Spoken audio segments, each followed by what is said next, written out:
Hello everyone. बहुत सारे लोग का डाउट है, बहुत सारे लोग बोल रहे हैं कि आप अपनी स्ट्रेटजी शेयर कीजिए कि कैसे आप 100+ स्कोर कर रहे हो इतने डिफ़िकल्ट पेपर में, या मतलब आपने लास्ट 1 ईयर कैसे पढ़ाई की थी जिसकी वजह से आप इतने डिफ़िकल्ट पेपर में भी GS1 में सर्वाइव कर रहे हो। तो मुझे लगा कि जो मेरी स्ट्रेटजी रही है लास्ट 1 ईयर की, स्पेशली प्रीलिम्स के लिए, उसको आप लोगों के साथ शेयर करना चाहिए। उसके बाद मैं GS1 पेपर में कैसे अप्रोच किया था वो भी डिस्कस करूँगा आप लोगों के साथ। तो पहले तो मैं डिस्कस करूँगा कि लास्ट 1 ईयर की, मतलब मैंने कैसे, क्या रूटीन या क्या स्ट्रेटजी थी मेरी, उसको मैंने फॉलो किया। तो मैंने एक्चुअली क्या था कि जो अपनी पढ़ाई थी लास्ट 1 ईयर की, उसको 2 फेज़ में डिवाइड कर रखा था। Till July to December for mains only, और January to till 27 May for prelims. थोड़ा सा ऊपर नीचे था, वो मैं डिस्कस करूँगा कैसे क्या था। तो मैं शुरू करता हूँ। एक्चुअली क्या था कि हम लोगों का ग्रुप है, उसमें हम लोग डेली बेसिस पे लाइक 2 o'clock बैठ जाते थे, फिर कुछ चीज़ें प्लान करते थे, लिखते थे या फिर डिस्कस करते थे। और जैसे हमने डिसाइड किया था जुलाई और अगस्त में हम लोगों ने ऑप्शनल के लिए अच्छे से PYQ पहले तो अपने आप से पढ़ा, ऑप्शनल काफ़ी अच्छे से उसको रिवाइज़ किया। फिर ये था कि हम लोग लास्ट 2021 से लेके 22 का पेपर हुआ नहीं था, सितंबर में हुआ। 21 से लेके लास्ट 2014 तक कि जितने भी PYQ आए हैं ऑप्शनल के, उसको हम सॉल्व करेंगे। पहले तो 15 दिन 10 दिन तो हमने ऐसे सोचा कि जो पेपर है, लाइक जैसे 2021 का पेपर है, 2021 का पेपर हमने रख दिया इसको अपने पास। उसके बाद हर एक क्वेश्चन को पहले पढ़ते थे। उसके बाद उस पे अपने आप को टाइम देते थे, 15 मिनट 20 मिनट का टाइम है, उसमें कुछ पॉइंट्स लिखो। हम लोग पेपर में पॉइंट्स लिखते थे कुछ, कि इस क्वेश्चन के लिए ये आंसर हो सकता है, ये स्कॉलर ने ऐसा बोला, ऐसा ऐसा सारी चीज़ें। फॉर ऑप्शनल की बात कर रहा हूँ अभी। उसके बाद फिर 15-20 मिनट का टाइम ओवर हो जाता था। उसके बाद आपस में हम डिस्कस करते थे कि कैसे, मतलब क्या सॉल्यूशंस का हो सकता था। तो सामने वाला जो होता था वो कुछ अपने इनपुट देता था, मैं अपने इनपुट देता था, कुछ नया चीज़ पता चलता था, जिसकी वजह से एक अच्छा आंसर बन जाता था। 15 दिन हमने ऐसे किया।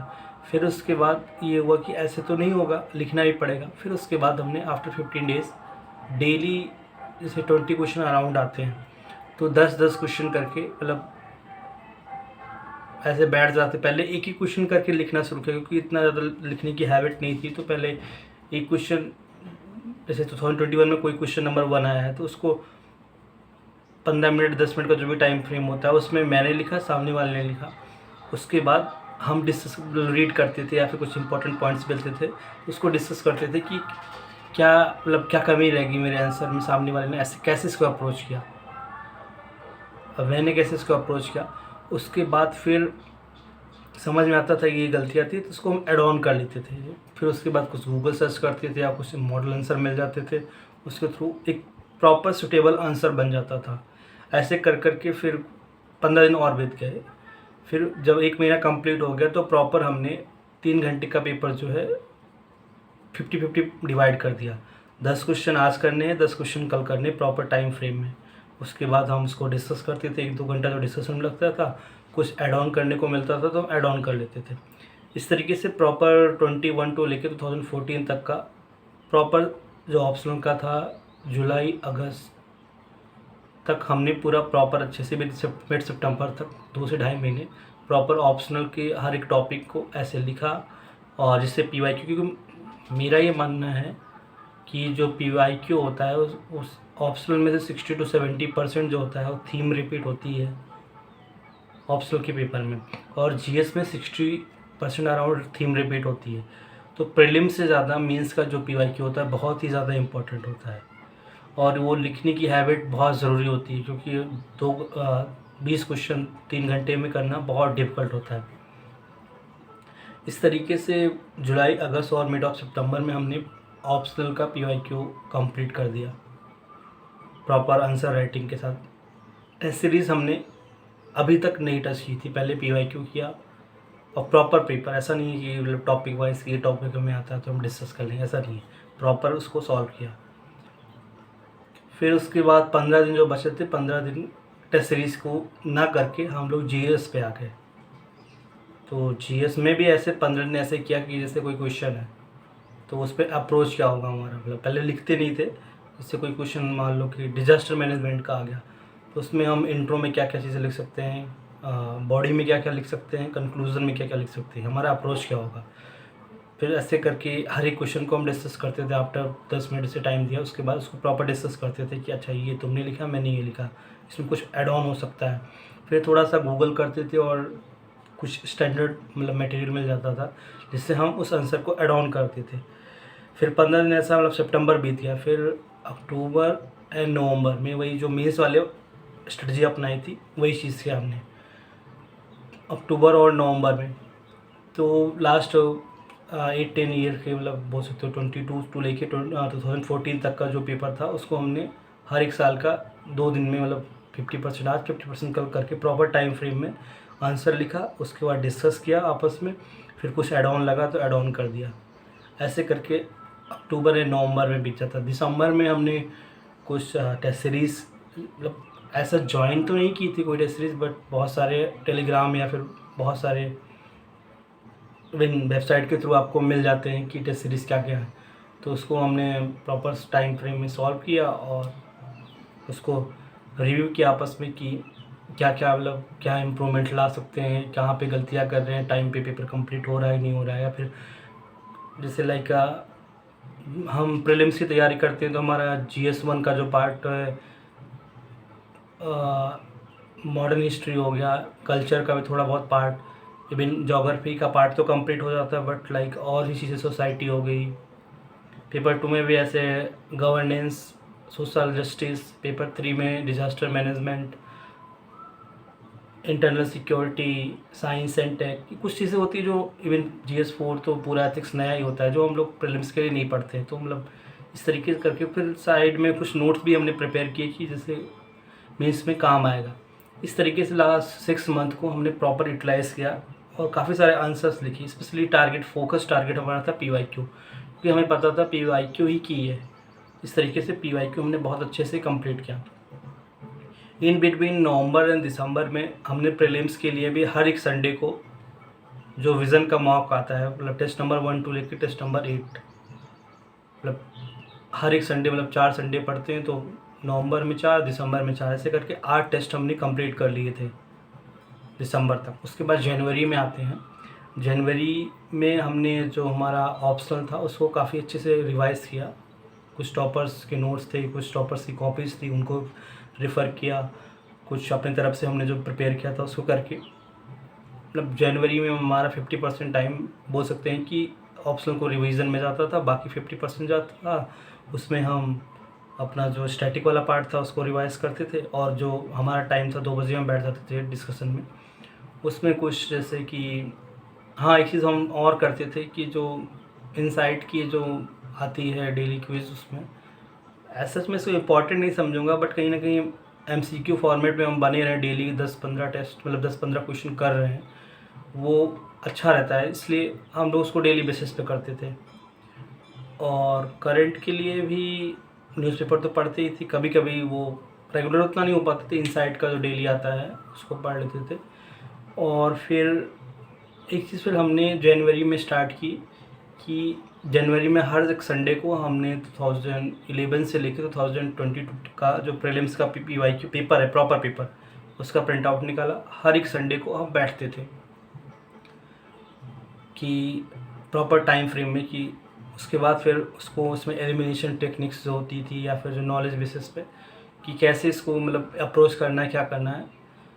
नंबर आते थे, अच्छे नंबर आते थे, उसके बाद हम उसको डिस्कस कर लेते थे। कुछ ऐड ऑन होना था तो ऐड ऑन कर लेते थे उसमें गूगल सर्च करके कि इसमें अच्छा ये चीज़ है जो मुझे नहीं पता थी ऐड कर ली, इस पर कुछ एलिमिनेशन ट्रिक्स लगी उसको ऐड कर लेते थे। ऐसे करके हर एक संडे करते थे। फिर हमने सब्जेक्ट वाइज पेपर पकड़ा, जैसे लाइक फॉर इकोनॉमिक्स हमने पढ़ा जनवरी में, तो इकोनॉमिक्स के जो टेस्ट नंबर 21 एंड 22 जो होता है विज़न का, उसको हमने किया। फिर उसके बाद हिस्ट्री, ऐसे हिस्ट्री के जो विज़न के क्वेश्चंस पेपर्स होते हैं सेक्शन वाइज, उसको किया। पॉलिटी, जोग्राफी, इन्वायरमेंट, इवन सारी चीज़ें हमने ये टारगेट किया था कि हम इसको 2 से 3 ढाई महीने में कंप्लीट कर देंगे। ऐसे करते हुए और हर संडे को हम PYQ करते थे। फिर फरवरी आता है, फरवरी में हमने मॉक्स खूब सारे दिए, जो स्टैटिक था उसको रिवाइज किया अच्छे से, जो भी सब्जेक्ट थे हमारे, क्योंकि अटेम्प्ट ज़्यादा हो चुके हैं तो चीज़ें 0 लेवल पे तो नहीं पढ़नी है। कुछ चीज़ें जो लगता था कि नहीं यार हर साल नोट्स नहीं प्रिपेयर किए थे, तो नोट्स भी प्रिपेयर किया हमने, और मॉक्स के नंबर्स बढ़ाए, और PYQ। तो इस तरह मिड मार्च आते तक हमारा PYQ जो था वो एक लेवल पे पूरा कंप्लीट हो गया था। 2011 टू 2022 PYQ कंप्लीट। विज़न के 23-24 मॉक्स जो थे वो कंप्लीट हो गए थे। इवन वन टाइम स्टैटिक हमारा जो था वो रिवाइज हो गया था। करंट की PT आ गई थी, वो भी वन टाइम रिवाइज हो गई थी। तो जो बेसिक चीज़ें थी वो एक बार रिवाइज हो गई थी। उसके बाद फिर हमने सोचा कि PYQ को काफ़ी अच्छे से एनालिसिस किया जाए, तो डेली बेसिस पे हम बैठते थे। जैसे 2011 का पेपर पकड़ा, उसको 15-20 या 30-40 क्वेश्चन प्रॉपर अच्छे से करते थे। थोड़ा सा ऐसे टॉपिक है तो उस टॉपिक में डिटेल में जाते थे। जैसे मान लो कोई क्वेश्चन गवर्नर पे पूछा है, तो गवर्नर का चैप्टर लक्ष्मीकांत खोल के पूरा अच्छे से रिवाइज कर लेते थे। इवन कोई क्वेश्चन प्रेसिडेंट से आ गया, फंडामेंटल राइट्स है, इस तरह पॉलिटी हमने PYQ के साथ रिवाइज की। इवन हिस्ट्री के लिए भी जैसे कुछ मॉडर्न हिस्ट्री से क्रिप्स मिशन आ गया, तो वो 4-5 जो मिशन है उनको स्पेक्ट्रम से पढ़ डाला। इकोनॉमिक्स में भी जो बेसिक कॉन्सेप्ट थे उसको हमने बार बार रिवाइज किया। इस तरह हमारा क्या हुआ कि PYQ 1 महीने लगभग लगे, मतलब अप्रॉक्स 250 आवर्स लगे हमारा, बहुत ज़्यादा था। मतलब पूरा 1 महीना लगा, पूरा अच्छे से PYQ किया हमने उसको। 360 डिग्री एनालिसिस को बोलते हैं वो, की मतलब गूगल सर्च किया, कुछ मटेरियल हमारे थे उनको किया, साथ में जो हमारी स्टैंडर्ड बुक्स थी उसको भी रिवाइज करते चले गए साथ में। तो हमारा रिवीजन भी चल रहा था साथ में, और PYQ भी चल रहा था। ऐसा करते करते मतलब बोल सकते हैं कि मिड अप्रैल तक हमारा PYQ बहुत अच्छे से हो गया। और PYQ पे जो हमारे पास हार्ड कॉपी थी तो उसमें कुछ नया चीज़ होता था तो नोट डाउन कर देते थे उसमें, तो वो नोट्स भी प्रिपेयर हो गया PYQ का। लास्ट 12 ईयर्स का नोट्स प्रिपेयर हो गया PYQ का। फिर हमने कुछ पैटर्न एनालिसिस किए, कुछ टेक्निक्स ट्रिक्स एलिमिनेशन लगना स्टार्ट हुआ कि अच्छा ऐसे ऐसे कर रहे हैं, और हमारा स्टैटिक भी रिवाइज हो गया। फिर PT के भी जो पहला फेज़ आया था PT, उसके नोट्स भी प्रिपेयर्ड हो गए थे। फिर 15 अप्रैल से हमने सोचा कि अब हम फुल सिलेबस मॉक्स देते हैं, तो विज़न के अराउंड 6 या 7 मॉक्स दिए फुल सिलेबस।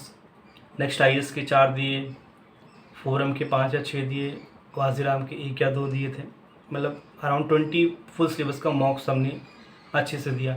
उस मॉक्स को एनालिसिस किया और उसमें जो इम्पोर्टेंट चीज़ लगी उसको नोट डाउन कर दिया प्रॉपर। एक मतलब नोट्स बना लिए उसके, हर एक टेस्ट के नोट्स बना लिए कि मान लो लास्ट में टाइम नहीं मिलता तो रिवाइज़ नहीं कर पाएंगे।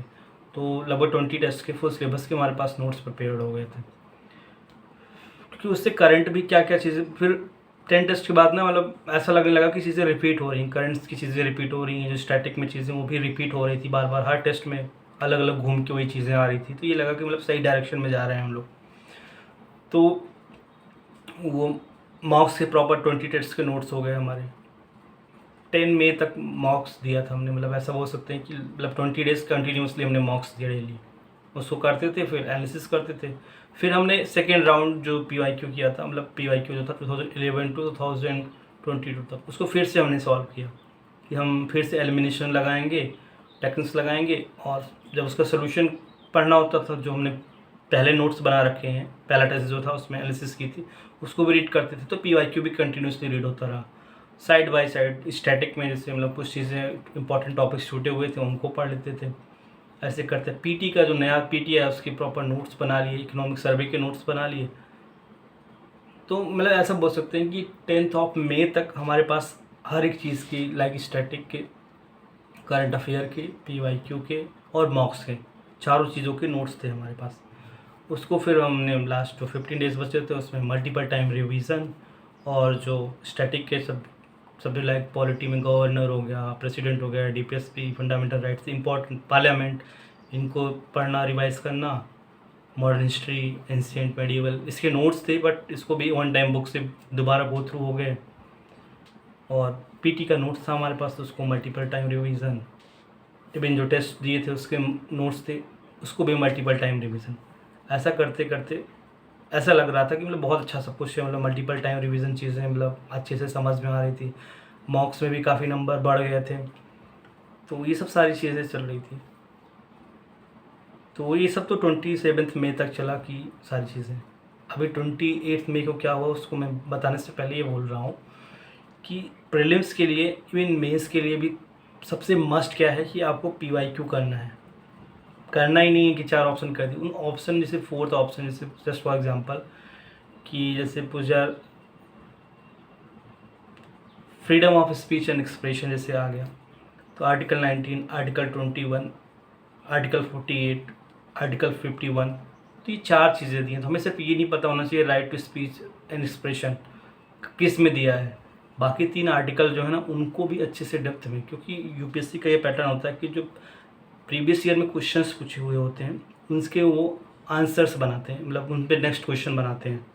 स्पेशली जैसे साइंस एंड टेक्नोलॉजी का, हाँ जैसे जब PYQ एनालिसिस कर रहे थे तो कुछ टॉपिक्स थे लाइक साइंस एंड टेक में जो टॉपिक मल्टीपल टाइम, जैसे बायोटेक में जीनोम सीक्वेंसिंग हो गया, GM क्रॉप्स हो गया, कुछ और चीज़ें जो मल्टीपल मतलब AI पे क्वेश्चंस, बायोटेक पे क्वेश्चन, ये मल्टीपल टाइम रिवाइज मतलब रिपीट हो रहे थे। एग्रीकल्चर में 6-7 crops like wheat, rice, sugar cane, ये multiple cotton multiple time revise मतलब रिपीट हो रहे हैं। कुछ स्पेसीज वो multiple time, national parks, rivers, vegetations, ये चीज़ें मल्टीपल टाइम, तो जो चीज़ें मल्टीपल टाइम रिवाइज मतलब रिपीट हो रही थी ना उनको अलग से नोट डाउन करके उसमें कुछ कुछ पॉइंटर टाइप के नोट डाउन कर रखा था कि लास्ट मोमेंट में मतलब उसको देख लेंगे फटाक से और इससे हो जाएगा। तो ये चीज़ें क्या दिखी, इवन पॉलिटी और हिस्ट्री का तो मल्टीपल टाइम जो चीज़ रिव्यू तो दिख ही रहा था, उसको वैसे ही रिवाइज कर रखा था। इस तरीके से मतलब अप्रोच मतलब ऐसा है कि PYQ को ना बहुत अच्छे से करना चाहिए प्रीलिम्स के लिए, बहुत ही अच्छे से। मेंस के लिए तो करना ही है, किसी टेस्ट सीरीज़ किसी मॉक से बेटर है कि PYQ, क्योंकि वो जेन्युइन क्वेश्चंस होते हैं पहली चीज़, और उसमें आप अप्रोच करते हो, आप उस साल के बोल सकते हो कि जो बेस्ट क्वेश्चंस होते हैं ना वो आपके टेस्ट में उसमें क्वेश्चन पेपर में दिखे होते हैं। तो PYQ, क्योंकि PYQ को ही फ्रेम करता है UPSC, तो उसको बहुत अच्छे से करो, मेंस के लिए भी प्रीलिम्स के लिए भी। करना ही नहीं उसको 360 डिग्री पे करना, उसको मल्टीपल रिवीजन करना है। और फॉर स्टैटिक पे जो स्टैंडर्ड 3 चीज़ें हैं प्रीलिम्स के लिए, इकोनॉमिक्स, पॉलिटी में और मॉडर्न हिस्ट्री। पॉलिटी में कुछ चैप्टर्स हैं शायद पता होंगे आपको, नहीं पता तो शुरू के 25 चैप्टर्स जो हैं टिल सुप्रीम कोर्ट तक और उधर गवर्नर, उनको बहुत बार पढ़ना चाहिए प्रीलिम्स के लिए।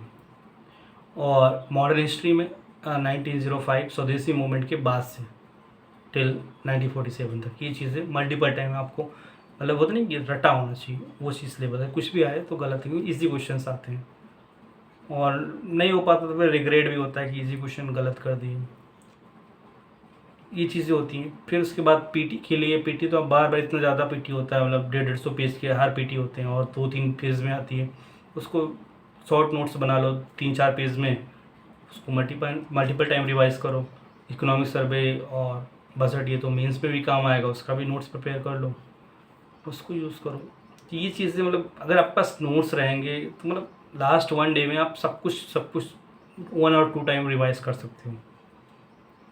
वो चीज़ क्या मैंने इवन एग्ज़ाम में भी था कि कॉन्फिडेंस था कि हो ही जाएगा सब कुछ बढ़िया, जिसकी वजह से मतलब पेपर अजीब सा था, मतलब डिफ़िकल्ट था, या मतलब क्वेश्चन तो क्या होता है, क्वेश्चन डिफ़िकल्ट ईजी क्या होता है, उसके ऑप्शंस उसको डिफ़िकल्ट ईजी बनाते हैं ना। जैसे एलिमिनेशन पूरा फेल था इस पेपर में, तो बट नॉलेज पे खेलना था, तो इतना रिवीजन कर रखा था तो नॉलेज से किया, जिसकी वजह से 100+ स्कोर आ रहा है। अगर मतलब इतना रिवाइज ना किया होता, सिर्फ एलिमिनेशन टेक्निक से या फिर जनरल सोच के गया होता तो शायद 60, 70s, 80s में रहता। तो ये मेरा मतलब, मैं फिर से कंक्लूड करना चाहता हूँ कि फॉर मेंस PYQ बहुत अच्छे से करो, बहुत ही अच्छे से करो। ऑप्शनल को बहुत अच्छे से करो, GS4 बहुत अच्छे से करो। फॉर प्रीलिम्स ये 3 सब्जेक्ट जो तुम्हारे हिस्ट्री में मॉडर्न हिस्ट्री, इकोनॉमिक्स में मॉनेटरी पॉलिसी, और वो तुम्हारा GDP वाला जो चैप्टर होता है, ट्रेड वाला चैप्टर जो होता है, बैलेंस ऑफ पेमेंट, उनको बहुत अच्छे से करना है इनको। और पॉलिटी में तुम्हारा preamble, DPSP, fundamental rights, parliament, president, governor and supreme court, ये मस्ट हैं। बाकी कुछ और सब्जेक्ट टॉपिक्स हैं, उनको अच्छे से कर लो। बाकी ज्योग्राफी एज सच बहुत ज़्यादा नहीं आती है। ज्योग्राफी में इंडियन ज्योग्राफी का कंटेक्स्ट आता है, इसमें national parks, environment geography mix आती है। नेशनल पार्क्स हो गया, रिवर्स हो गया, वेजिटेशन हो गया, और स्पीसीज वगैरह, ये सब सारी चीज़ें कर लो। और PYQ को मतलब फ्रेम करके रखो, रेफरेंस हमारा PYQ, तो आपका बहुत अच्छे से मतलब जो लोग सेलेक्ट होते हैं, टॉपर्स भी जो होते हैं, वो लोग यही करते हैं। आपने मल्टीपल वीडियोस देखे होंगे, उसमें यही बोला है कि PYQ को ही रेफरेंस करना है। तो आप लोग जैसे डिमांड कर रहे थे कि मेरी स्ट्रेटजी क्या थी, तो मेरी यही था कि revision and revision, multiple time revision. एक बार 2 बार रीड करो, बट उसको रिवाइज मल्टीपल टाइम। हाँ, सोर्सेज जो हैं उनको लिमिटेड रखो, क्योंकि जैसा आपके अटेम्प्ट्स बढ़ते हैं आपकी बुक्स भी बढ़ती हैं। मतलब मैं अपनी बात करूँ तो मैंने फर्स्ट अटेम्प्ट में क्या मॉडर्न हिस्ट्री के लिए सिर्फ स्पेक्ट्रम ले रखी थी। सेकेंड अटेम्प्ट आया तो किसी ने बोला बिपिन चंद्रा भी ले लो, NCERT भी ले लो, वो भी ले लिया। फिर किस और आगे बढ़ा तो किसी ने बोला घटना चक्र ले लो, उसमें शॉर्ट नोट्स ऐसा होता, वो भी होगी मेरे पास। लूसेंट है, सिर्फ हिस्ट्री, मतलब 5 तो नहीं कर सकते ना, बट अगर स्पेक्ट्रम को अच्छे से पढ़ो, पॉलिटी के लिए लक्ष्मीकांत को अच्छे से पढ़ो, सफिशिएंट है। तो ये चीज़ें थी। आप देखो रिजल्ट कैसा रहता है वो तो डिपेंड्स। बाकी पढ़िए, आप लोग बहुत अच्छे से पढ़िए, उसका कोई सब्स्टिट्यूट नहीं है। बाकी चैनल है, आपको पसंद आता है वीडियो तो आप लोग सब्सक्राइब करो, लाइक करो, शेयर करो, और जैसे लोग जो हैं उनकी हेल्प करो।